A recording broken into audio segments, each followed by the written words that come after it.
gonjang-ganjing lagi di TikTok affiliate. Ada apa ini? Daripada kita gibahin yang nggak jelas, lebih baik kita cari insight, kita cari hikmahnya. Kenapa sih bisa terjadi gonjang-ganjing seperti ini? Sebelum dibahas, jangan lupa like, subscribe, dan juga nyalakan loncengnya. Seperti bisa kita masuk ke intro dulu.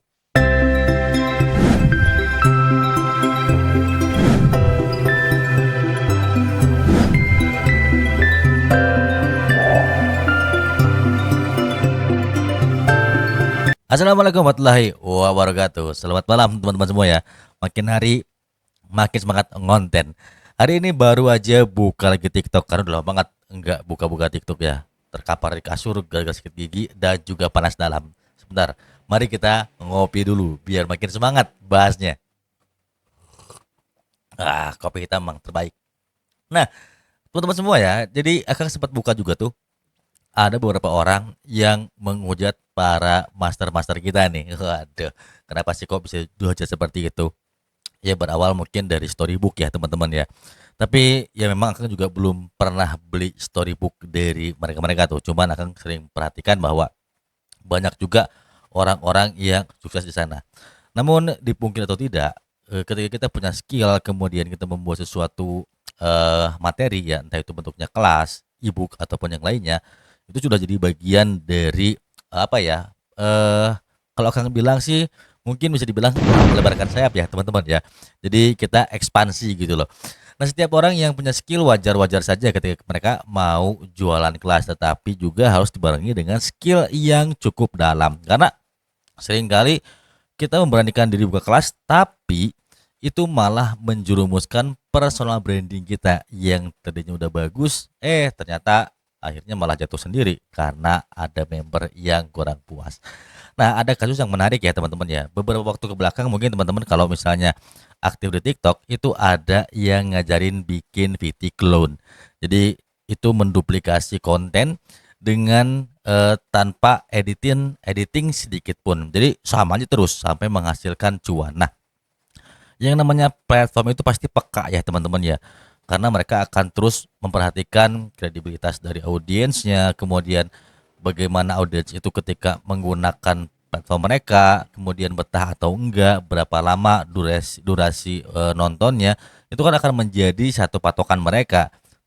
Sebuah platform itu bertahan ketika audiensnya masih ada. Nah, buat teman-teman semua, ketika kita belajar yang namanya TikTok affiliate, itu bukan belajar seperti kita belajar matematika ya teman-teman ya, atau dikatakan eksak. Kalau kita belajar eksak, ya satu tambah satu pasti dua hasilnya, dua kali dua ya pasti empat hasilnya. Nah, yang namanya di affiliate marketing itu yang namanya pasti dengan pengalaman, bukan berdasarkan ilmu yang eksak juga ya, atau ilmu yang pasti. Nah, setiap orang ketika belajar affiliate marketing pasti punya dasar dan pemahaman yang berbeda-beda. Ada yang berpikir bahwa dengan affiliate marketing itu cara cepat dapat cuan. Ada juga yang bermulai dari affiliate marketing, mereka langsung menjadi seorang entrepreneur. Tidak sedikit kok orang-orang yang sukses dari affiliate marketing ya teman-teman ya. Namun yang menariknya adalah ketika para suhu ini dihujat karena mereka berjualan storybook. Kita bahas dulu. Apakah storybook itu mendatangkan cuan bagi mereka? Tentunya. Besar mana sih pendapatan mereka dari storybook atau dari penjualan barang? Kalau kita analisis ya teman-teman ya, mereka-mereka ketika berjualan storybook kalau misalnya balasin chat itu rasanya sudah sedikit sekali waktu untuk bikin konten. Lebih banyak ngurus para member. Ketika kita punya member atau punya grup tanpa admin, yang jelas capek banget ngetik untuk balasin pertanyaan dari para member ya teman-teman ya. Nah, lalu bagaimana mereka bisa tetap mendapatkan uang sebanyak itu dari video mereka? Jadi buat teman-teman semua perlu ketahui juga ketika orang mulai mendapatkan hasil jutaan itu biasanya ada beberapa parameter. Ketika videonya FYP, barangnya bagus, itu mereka pasti akan mendapatkan penjualan ya teman-teman ya. Tapi ketika barang itu sudah hampir saturated atau sudah kurang lagi laku di pasaran, itu akan di-boosting oleh iklan. Nah, makanya banyak banget ya teman-teman ya ketika kita bermain di TikTok terus video kita FYP itu ada yang nawarin untuk di-boosting oleh si agensi atau dari si brand itu sendiri. Bayangin aja teman-teman ya, kalau kita misalnya ngiklan di TikTok, itu pengalaman Akang bermain di Ads Manager TikTok itu lebih mahal daripada bermain di Meta Ads. Nah, Jadi buat teman-teman semua, kita juga tidak bisa terkecoh dengan pendapatan dari para suhu. Kenapa? Kita berpikir realistis saja. Mereka bangun akun berapa tahun? Dan aku yakin ketika bangun akun itu butuh perjuangan yang cukup panjang. Jadi nggak ada tuh cara instan bisa dapetin 2 3 digit. Pastinya kalaupun nggak tahunan itu pasti bulanan dan penuh dengan effort. Apakah mungkin 1 bulan? Iya mungkin ketika kita bisa mengamati perkembangan dari algoritma si TikTok atau kita bicara sistem rekomendasi ya teman-teman ya. Yang keduanya, bagaimana cara kita mengembangkan akun ya? Apakah melalui edukasi, apakah itu melalui promosi dan sebagainya. Nah, jadi kalau kita berbicara apakah mereka lebih untung menjual storybook? Kalau menurut Akang sih iya. Kenapa? Karena mereka hanya cukup balas chat-chat aja. Anggap aja kalau misalnya harga storybooknya itu di 100 ribuan, kali aja 3.000 member, teman-teman bayangin ya. Berarti 30 juta, teman-teman ya. Bayangin kalau misalnya yang masuk 10.000 member, wah udah lumayan banget tuh. Dan pastinya ini bakal jadi income buat mereka semua. Tapi kita harus hargai karena mereka pun bisa membuat storybook yaitu based on pengalaman. Yang hati-hati adalah ketika teman-teman membeli sebuah storybook dari kreator yang non edukator dari TikTok. Karena orang-orang yang misalnya sudah mendapat sertifikat dari TikTok itu biasanya sangat diawasi sekali oleh TikTok dan yang pastinya mereka juga akan diberikan rambu-rambu tuh teman-teman ya untuk tidak berbuat ini. Nah, makanya ketika misalnya ada beberapa orang yang mungkin menggoreng berita ini menjadi sebuah polemik ya di TikTok affiliate itu wajar saja. Mungkin ada orang yang tidak suka atau mungkin juga ada orang yang belum berhasil lalu kecewa atau mungkin juga handling dari mentor itu sendiri karena terlalu banyak pekerjaan jadi kurang optimal dan banyak banget parameternya. Kang juga tidak bisa menyalahkan salah satu pihak di sini. Yang jelas kita akan coba untuk analisis diri kita aja. Jadi buat teman-teman semua, kalau seandainya kalian ingin sukses di affiliate marketing, yang jelas kalian tidak bisa berharap dari satu kelas saja. Kita perlu ambil kelas-kelas lainnya. Seperti apa sih contohnya? Yang pertama jelas pemahaman mengenai cara bikin konten. Yang kedua, bagaimana membuat scripting, teman-teman ya. Scripting itu kan berhubungan dengan yang namanya copywriting. Dan yang berikutnya adalah bagaimana juga kalian bisa lancar ngomong di depan kamera ya teman-teman. Jadi nggak gampang tuh untuk bisa sukses seperti mereka karena itu butuh proses. Lalu yang keduanya, apakah beriklan itu bisa mendatangkan cuan berkali-kali lipat?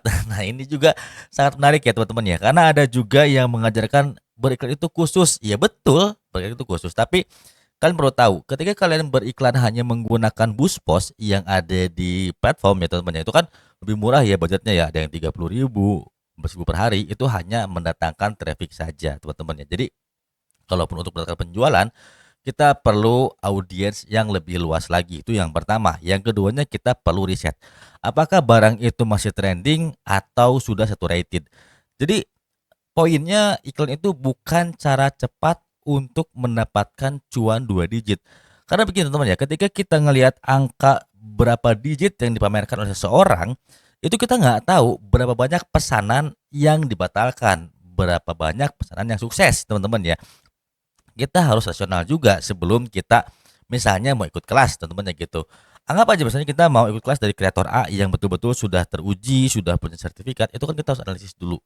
Bagaimana cara mereka mengolah membernya, kemudian bagaimana cara mereka untuk memberikan input kepada para membernya, kemudian memberikan insight terutama perkembangan-perkembangan rekomendasi TikTok itu sangat penting bagi para affiliate marketer. Kenapa? Karena kita kan mengandalkan traffic ya teman-teman ya. Apalagi kalau teman-teman masih menggunakan sistem rekomendasi yang namanya organik. Kalau untuk organik tuh effortnya luar biasa banget. Butuh yang namanya kerja keras karena nggak gampang kita dapat rekomendasi yang cukup banyak dari TikTok. Nah apalagi kalau dibantu dengan iklan. Kalau teman-teman punya modal sekalian, jangan tanggung. Langsung aja ambil di Ads Manager. Cuman problemnya adalah ketika misalnya kalian beli produk yang harganya 150.000, sementara komisi hanya Rp15.000. Anggap saja biaya iklan misalnya CPA-nya itu di Rp8.000. Ya berarti 15.000 dikurangi 8.000. Ya berapa? Itu paling hanya dapat 7.000 perak, teman-teman ya. Dan belum tentu setiap orang juga beli. Dan karena ketika kita bermain di iklan itu ada banyak parameter yang harus diperhatikan. Yang pertama dari isi konten itu sendiri. Karena bikin konten iklan tuh nggak gampang.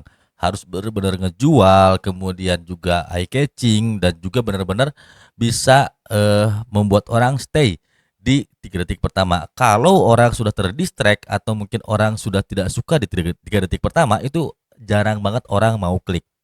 Karena yang kita butuhkan adalah semakin banyak orang ngeklik produk tersebut, maka CTR semakin tinggi, yaitu click through rate atau rasio klik tayang. Nah, itu yang menjadikan seseorang itu bisa mendapatkan penjualan, tetapi tidak jadi jaminan juga banyaknya rasio klik tayang itu akan mendatangkan penjualan. Tetap balik lagi, si produk tersebut itu apakah memiliki kualitas cukup bagus dan bisa memberikan solusi bagi para audiensnya atau tidak.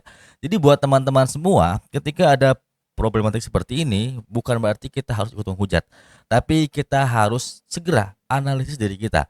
Kalau kita ini memang sudah ikut kelasnya dan belum bisa dapat seperti mereka, berarti ada strategi yang mungkin belum cocok dengan diri kita, atau mungkin kitanya yang belum serius seperti apa yang sudah mereka ajarkan.